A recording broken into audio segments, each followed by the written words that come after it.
नमस्कार स्टूडेंट्स। आज हम पढ़ेंगे राष्ट्रभाषा से क्या अभिप्राय है। क्या हिंदी भारत की राष्ट्रभाषा है? हिंदी को राष्ट्रभाषा कहा जा सकता है? इस मुद्दे पर आज हम बातचीत करेंगे। बहुत से लोग कहते हैं कि हिंदी राष्ट्रभाषा है, कुछ लोग कहते हैं हिंदी राजभाषा है। क्या हिंदी राजभाषा है या राष्ट्रभाषा है? क्या इसको वास्तव में राष्ट्रभाषा कहा जा सकता है? क्या इसको संवैधानिक दर्जा प्राप्त है? इस मुद्दे पर बातचीत आज हम करेंगे। इस प्रश्न को आज हम हल करने का प्रयास करेंगे। सबसे पहले राष्ट्रभाषा होती क्या है? राष्ट्रभाषा से अभिप्राय उस भाषा से है। साधारण शब्दों में अगर कहूं, राष्ट्रभाषा से अभिप्राय उस भाषा से है जो संपूर्ण राष्ट्र की भाषा हो। राष्ट्रभाषा, जैसे कि इसके नाम से ही हमें ज्ञात हो रहा है, जो भाषा संपूर्ण राष्ट्र की भाषा हो उसे राष्ट्रभाषा कहा जाता है। हर एक राष्ट्र की अपनी एक भाषा होती है। कोई भी राष्ट्र हो, उसकी अपनी भाषा होती है। उसका प्रयोग उस राष्ट्र के तमाम लोग अपने भावों की अभिव्यक्ति करने के लिए करते हैं।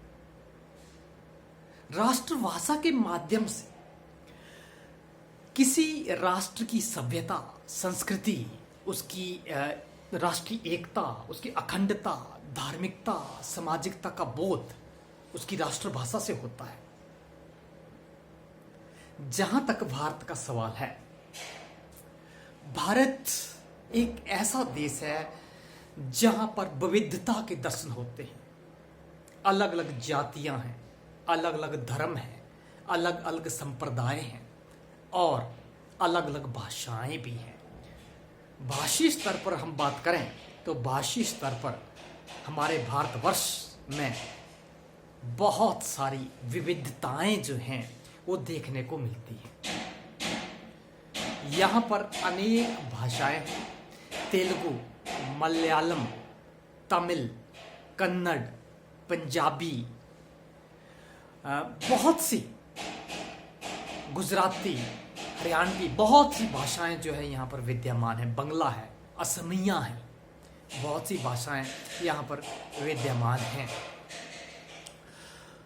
अब राष्ट्रभाषा जो है वो एक ऐसी भाषा होती है जिसको संपूर्ण देश के लोग समझते हो, लिखते हो, पढ़ते हो, अपनी भावों की अभिव्यक्ति करते हो।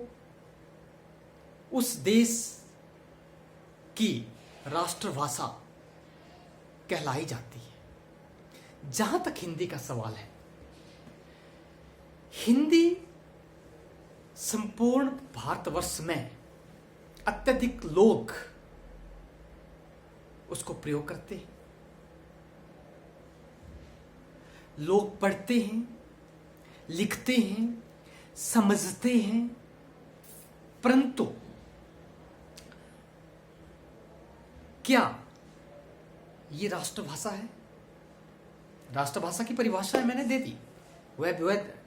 वह भाषा जिसको संपूर्ण राष्ट्र के लोग समझते हैं, पढ़ते हैं, लिखते हैं, प्रचार प्रसार करते हैं।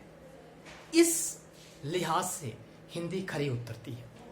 हिंदी को राष्ट्रभाषा का दर्जा होना चाहिए, परंतु स्वतंत्रता के बाद हिंदी को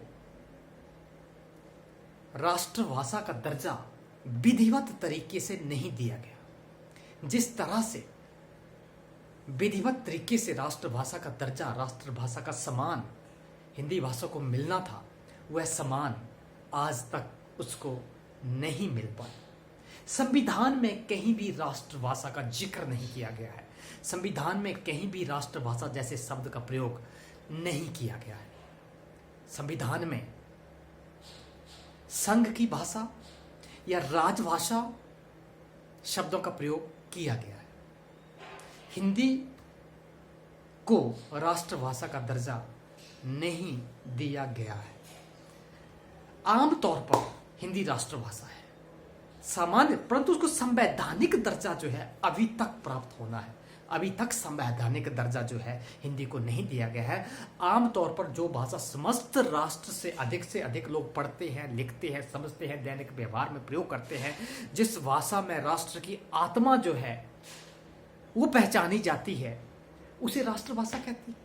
इस लिहाज से हिंदी पूरी तरह से खरी उतरती है, क्योंकि देश के अत्यधिक लोग इस भाषा को समझते हैं, पढ़ते हैं, लिखते हैं, व्यवहार में लाते हैं, दैनिक जीवन में प्रयोग करते हैं। परंतु मैंने जैसे पहले ही कह दिया कि संविधान में कहीं भी राष्ट्रभाषा जैसे शब्द का प्रयोग नहीं किया गया है। संविधान के अनुच्छेदों में और बंधों में आप जब पढ़ेंगे तो संविधान के किसी भी अनुच्छेद में राष्ट्रभाषा का जिक्र ही नहीं किया गया है। ये संवैधानिक सच्चाई है। अगर कहीं जिक्र किया गया है तो राजभाषा का जिक्र किया गया है, संघ की भाषा का जिक्र किया गया है, या प्रांतीय भाषाओं का जिक्र जो है वो किया गया है। हिंदी को राष्ट्रभाषा जो है वो नहीं कहा गया है। इसके पीछे बहुत से कारण हैं। बहुत से अहिंदी जो भाषी क्षेत्र है उनका भी, राजनीति भी साथ साथ चलती है, राजनीतिक कारण भी है, सामाजिक कारण भी है, बहुत से कारण हैं, भौगोलिक कारण भी है।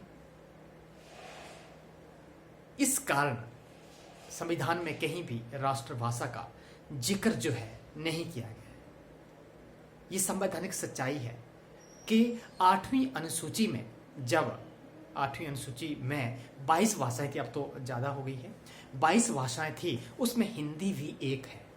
22 भाषाओं का, राष्ट्रभाषाओं का जिक्र संविधान की 8वीं अनुसूची में सभी किया गया है। 22 भाषाओं का जिक्र किया गया है, उसमें हिंदी भी एक जो है वो भाषा है। हिंदी 22 भाषाओं के साथ जो जिक्र किया गया था 22 भाषाओं का, उसमें हिंदी भी एक भाषा जो है वो मानी गई थी।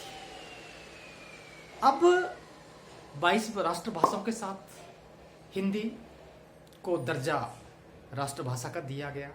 राष्ट्रभाषा जैसे शब्द का प्रयोग वहाँ पर किया है 8वीं अनुसूची में कि 22 भाषाओं के साथ जो है हिंदी भी होगी, एक हिंदी भी उसमें एक है। अब जब संविधान पारित हुआ तो बहुत से लोगों की ये उम्मीदें थी कि हिंदी को भाषाओं का विस्तार होगा, प्रांतीय भाषाओं का विस्तार होगा, हिंदी का प्रयोग जो है द्रुत गति से होगा, तेज गति से होगा, और हिंदी हमारे भारतवर्ष की राष्ट्रभाषा बहुत जल्द जो है संवैधानिक दर्जा जो है वो उसको प्राप्त हो जाएगा। 13 सितंबर 1949 के दिन जब संविधान सभा की बहस हो रही थी, उसमें नेहरू जी शामिल थे। नेहरू जी ने, हमारे पूर्व प्रधानमंत्री नेहरू जी ने कहा था कि अंग्रेजी से हमारा बहुत ही हित साधन हुआ है और बहुत उन्नति की है हमने। ऐसा नहीं है, अंग्रेजी से बहुत हित साधन हुआ है और इससे बहुत कुछ हमने सीखा है, बहुत कुछ उन्नति की है, किंतु किसी विदेशी भाषा के से कोई राष्ट्र महान नहीं बन सकता है। किसी विदेशी भाषा से कोई भी राष्ट्र जो है महान नहीं बन सकता है। हमें अपनी भाषा जो है अपनानी होगी। निसंदेह अंग्रेजी ने हमें बहुत कुछ सिखाया, बहुत हमने अपने हित की साधना की, अपने हित साधे, बहुत उन्नति की अंग्रेजी से, परंतु बिना राष्ट्रभाषा के कोई भी राष्ट्र महान नहीं बन सकता है। ये नेहरू के उद्गार थे 13 सितंबर 1949 को, जब संविधान सभा की बहस हो रही थी। अलग अलग विद्वानों ने कोशिश की हिंदी को राष्ट्रभाषा का दर्जा दिलवाने की, अपने वक्तव्य दिए।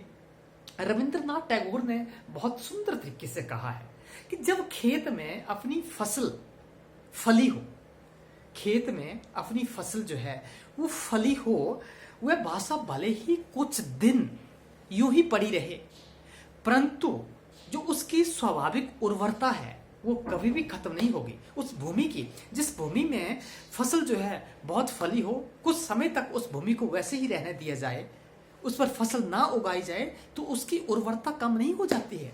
तो हिंदी की जो विशेषताएं हैं, हमने हिंदी का प्रयोग नहीं किया, अंग्रेजी का प्रयोग किया, तो क्या उस जिस खेत में फसल, बहुत सी फसलें फली हो, तो उस कुछ देर के लिए उस खेत को छोड़ दिया जाए तो क्या उसकी उर्वरता खत्म हो सकती है? वहां फिर से खेती के सुदिन आएंगे और पौष मास में फिर से फसलें लहलहा जाएंगी और एक उत्सव मनेगा। बहुत सुंदर शब्दों में हिंदी के लिए रविंद्रनाथ ठाकुर ने ये जिक्र किया था। तो कहने का अभिप्राय ये है कि बहुत से विद्वानों ने चाहा कि संवैधानिक रूप से राष्ट्रभाषा का दर्जा जो है वो दिया जाए, परंतु अब तक राष्ट्रभाषा का दर्जा दिया जाए, परंतु अब तक हिंदी को राष्ट्रभाषा का संवैधानिक दर्जा जो है वो प्राप्त नहीं हुआ है। यद्यपि हिंदी भाषा राष्ट्रभाषा के सभी गुणों से संपन्न है, जितने गुण उसको चाहिए थे, जो राष्ट्रभाषा की परिभाषा है उस पर पूरी तरह से खरी उतरती है। सर्वगुण संपन्न भाषा हमारे पास है, परंतु संवैधानिक रूप से वह भारत की राष्ट्रभाषा नहीं है। यही सच्चाई है। संविधान में कहीं भी राष्ट्रभाषा शब्द का प्रयोग नहीं हुआ है।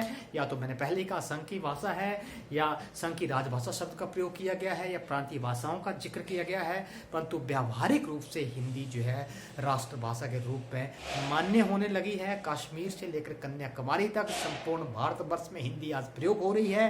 हिंदी पढ़ाई जाती है, हिंदी पढ़ी जाती है, हिंदी लिखी जाती है, हिंदी बोली जाती है, हिंदी समझी जाती है। और हिंदी जो है अपने भावों की अभिव्यक्ति के लिए मात्र हिंदी ही एकमात्र ऐसा साधन है जो संपूर्ण भारतवर्ष को एकता के सूत्र में पिरो सकती है, एकता के धागे में बांध सकती है। और हिंदी दिन प्रतिदिन उन्नति करती जा रही है। वस्तुतः ये पूरे राष्ट्र की एकता के सूत्र में पिरोने के लिए एकमात्र अगर कोई भाषा है तो वो हमारी भाषा हिंदी है। और ये हिंदी राष्ट्रभाषा के जो राष्ट्रभाषा के गुणों से संपूर्ण रूप से संपन्न है। और बहुत जल्द हम उम्मीद करते हैं कि हिंदी को राष्ट्रभाषा का संवैधानिक दर्जा भी शीघ्र ही मिल जाएगा। तो हिंदी को संवैधानिक दर्जा प्राप्त नहीं है राष्ट्रभाषा का, परंतु हिंदी में वो सब गुण हैं जो राष्ट्रभाषा में होनी चाहिए, संपूर्ण राष्ट्र में प्रयोग होती है, संपूर्ण राष्ट्र की भाषा है। परंतु दुर्भाग्यवश आज तक इसको संवैधानिक राष्ट्रभाषा का दर्जा नहीं दिया गया। हम उम्मीद करते हैं कि आने वाले समय में हिंदी को राष्ट्रभाषा का संवैधानिक दर्जा जो है वो दिया जाए। व्यावहारिक रूप से राष्ट्रभाषा है, व्यावहारिक रूप से पूरे राष्ट्र इसको मानता है कि हिंदी राष्ट्रभाषा है, परंतु अभी तक भी संवैधानिक दर्जा इसको नहीं मिला है। तो ये है हिंदी की संवैधानिक स्थिति। क्या अब हम हिंदी को राष्ट्रभाषा कह सकते हैं? व्यावहारिक रूप से तो हम कह सकते हैं, परंतु संवैधानिक रूप से अभी तक भी हम इसको राष्ट्रभाषा नहीं कह सकते हैं। व्यवहार में जरूर हिंदी राष्ट्रभाषा है, परंतु संवैधानिक रूप से अभी भी ये राष्ट्रभाषा नहीं है। तो ये है हमारी राष्ट्रभाषा हिंदी की स्थिति। धन्यवाद।